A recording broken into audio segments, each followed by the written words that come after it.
Hello folks, and welcome to the start of another project, and this is the fabled 4000D one that I have mentioned before. But we haven't actually just got a 4000D, in fact we've got two chassis here. We've got a 4000D Airflow Edition and a 4000X RGB Crystal Edition. So first up, why have I got two? Well, I'm actually only going to be modding one of them, so don't expect me to start doing Siamese cases and all of that.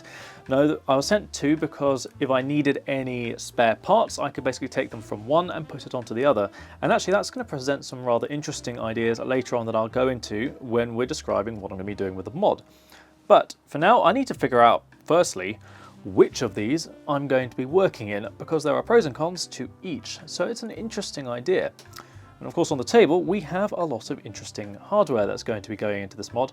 And for me, one of the things that sort of makes this a little bit different to the norm is, aside from it not being a scratch build, this is a mid-tower chassis. Now I'm usually working with either very, very large cases, because that tends to be what happens when you do water cooling, or very, very small ones, which I haven't done as many on the channel, but those are the two ends of the spectrum I tend to work in. So mid-tower is actually not a very common one. So obviously I've done some previous ones for the channel, but not in a large scale. So it's going to be interesting to see how I can work with this case and what options are going to need to be changed in order to accommodate something a little bit special. So I think we should go over some of the ideas that I've got for this one and see where we can go from there.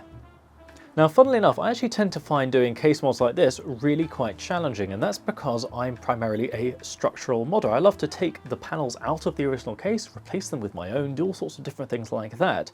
And on a case like this, that's quite difficult actually, because it's really not designed with disassembly in mind. So case in point, we have the motherboard tray here.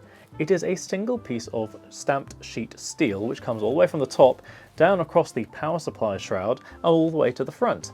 So that means if you want to remove the motherboard tray, well, you've kind of got to remove almost the entire central part of the case, because not only does it form this part, but this is also a lot of the structure. This panel links to this one at the top, which links over to the front, and the whole case becomes a bit like a jelly, you know, so it's actually quite difficult, and you have to consider a lot of these things when working with more modern and more budget cases like this.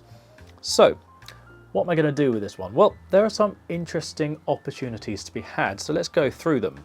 So starting off, I think I want to keep the back panel as is. Now the reason here is that this is actually quite a complicated shape. It kind of wraps around the sides here and connects to the top panel and the bottom panel, and it adds an awful lot of structure to the case.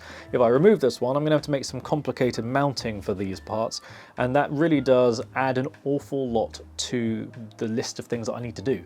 So I think what I'd rather do here is remove this entire section in the middle here. So that means remove the motherboard tray, the power supply shroud parts, and all the things that I mentioned earlier. And then I think I'm going to replace the motherboard tray, perhaps with a distro plate. I'm thinking that will be quite good because this is not a huge chassis, and I kind of want to put a 360mm radiator in the front and a 280mm radiator in the roof.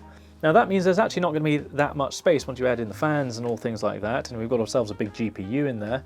There's not going to be a whole lot of room, so actually I think having a custom distro plate in the center here as the motherboard tray will really make sense. And then I want to try and link that to maybe having one on top of the power supply shroud. Again, this will help with the tubing routes, but also I think it's just going to add some interesting color, because I can put LEDs within the distro plate, of course.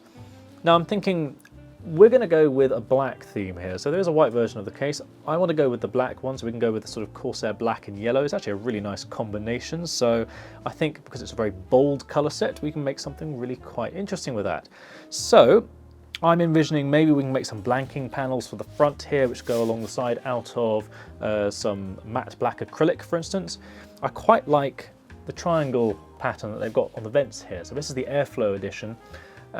I'm erring towards this one so far over the crystal one, but I'd like to know in the comments which one you'd prefer. But I'm thinking we can take these triangles and we can put them into parts of the acrylic and make it into an interesting pattern.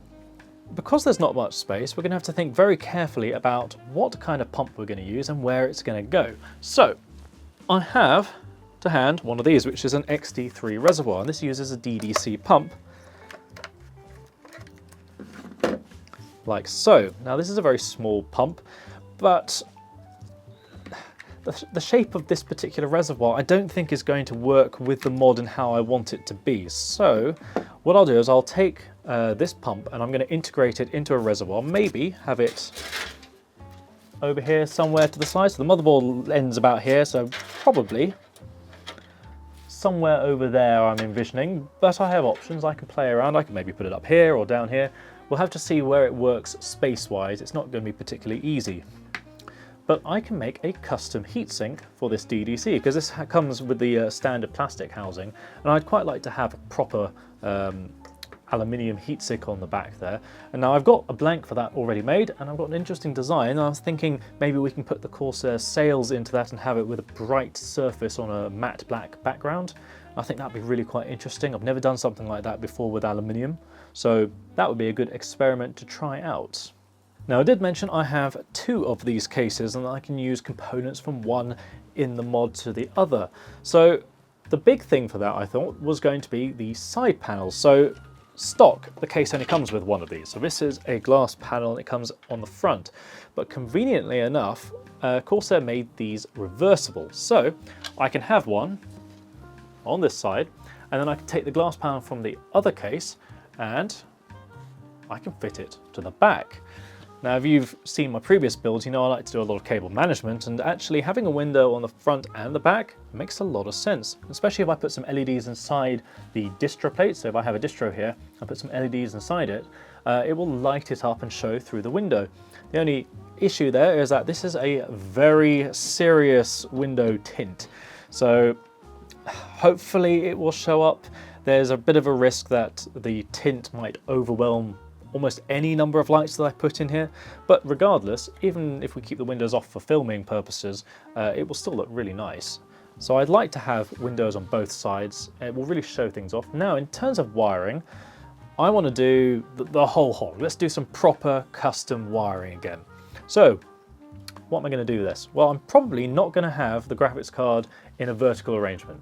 I think I just want to have it horizontal in this particular one. It sort of works for me, and I can maybe play around with the tubing in an interesting fashion. Maybe have it loop around onto the back, have a distro plate here, or maybe loop to the top. We'll figure it out when we get there, but I think it's going to be quite interesting. There's lots of options to be had. In terms of the wiring though, because we're not having a vertical GPU, that means that all this part here is going to be visible.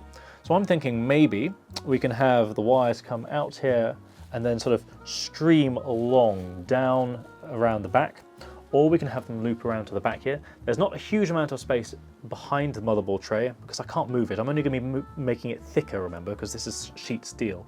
So actually there's not going to be any space behind the motherboard tray, so I'm thinking maybe it'd be wiser to have everything come off to the side and be a feature. So maybe use some Shade 19 MDPCX sleeving, maybe with some yellow. I think that would be really interesting and pop. And then we can have some pastel yellow coolant, which will really show up against all of the black backgrounds in the mod. So I think we've got a pretty decent plan. But I think we can push it a little bit further with some of the distro plates as well.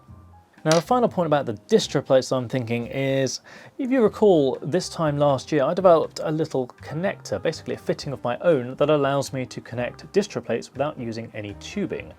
Now I'm thinking this might be a really interesting use because we need to save some space, and if I want to have lots of distro plates, that means I'm going to have lots of tubes, lots of fittings, and it might get a little bit busy when you put all the radiators and things in there. So maybe it would make sense to try and see if some of the distros can be connected using these little connectors. Now I'll have to check this out in CAD. It might end up being a bit of a faff and actually not quite worth it. For instance, if I've got one connecting here and here, it actually might be really difficult to connect them up and put them inside the case, in which case it's not going to be worth it versus a tube which can be installed afterwards. But I think it's worth having a look, and maybe some of the parts can be connected with things like this that I hadn't considered before. So it's on the table.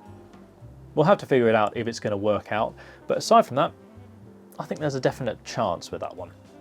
I now need to jump into Fusion 360 and get some serious CAD work done to try and figure out exactly what I'm doing, but I'll keep you updated on the community tab, and we have some really cool stuff just around the corner as well in the form of Mod of the Month, as well as some product teardowns which I think will really interest you.